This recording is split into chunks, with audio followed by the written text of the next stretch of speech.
Now at 11, a high-speed, a luxury car, a fatal crash. Tonight, NBC4 learning the man who drove that Aston Martin into a light pole in Boyle Heights didn't own, he rented it.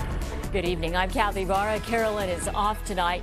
NBC4 spoke in person with the owner of the Aston Martin who woke up this morning to learn his car crashed and the man he had come to know was killed. Robert Kovacik here with more on what that car owner had to say tonight from his home in Irvine. Robert? Kathy, it is now almost 24 hours since the driver in this fatal pursuit died while in police custody. We still don't know if he was driving under the influence and what exactly he may have ingested. The medical examiner still has not released his name. However, tonight we are learning from the owner of the Aston Martin. The man who crashed into that light pole not only loved that car, he was trying to get the financing to buy one just like it. He says it just doesn't make any sense. As soon as he took off from here, he texted me right away like, I love the car, I need one. This was the 2019 Aston Martin Vantage, pictured with the owner, Juan Orozco. Crazy to say, like I bought the car not even 3 weeks ago yet. After buying the Aston Martin for over $100 grand, Juan added it to his fleet of exotic rental cars, but decided to rent it through a car-sharing company, connecting owners to drivers willing to pay a daily rate.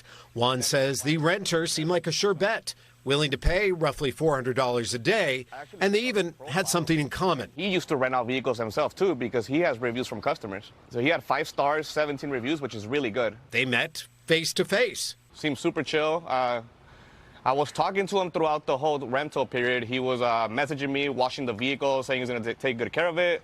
He kept extending the vehicle, the trip, day by day, and he was able to book it for, again, an extra 8 days. He wanted it for a month. And Juan says he covered a lot of ground. From what I saw on the GPS, he was just driving it up and down, like he went from here to Irvine, and he was going to LA, and then La Habra, I believe. I think he took a trip even to Ventura and San Diego. So he was all over the place. Juan believes the driver lived in LA.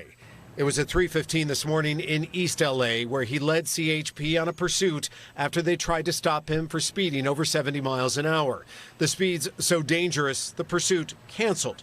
He crashed into a Boyle Heights light pole, then took off running with officers close behind. There was a small amount of force that was used in the form of possibly a tackle to take the driver into custody, and he was placed into handcuffs. At this time, the fire department was called just to check on him as standard protocol. When the fire department arrived on scene, the driver started to show signs of distress and started to vomit. He died on the sidewalk, feet from an Aston Martin, a man who wanted to have one of his own. Juan says he has not been contacted by authorities as this investigation now moves forward. And when it comes to the Aston Martin, Juan says he bought it as a replacement for a Corvette. The Corvette was stolen. Juan says it was finally located in Bakersfield, found there in pieces. I'm Robert Kovacik. Kathy?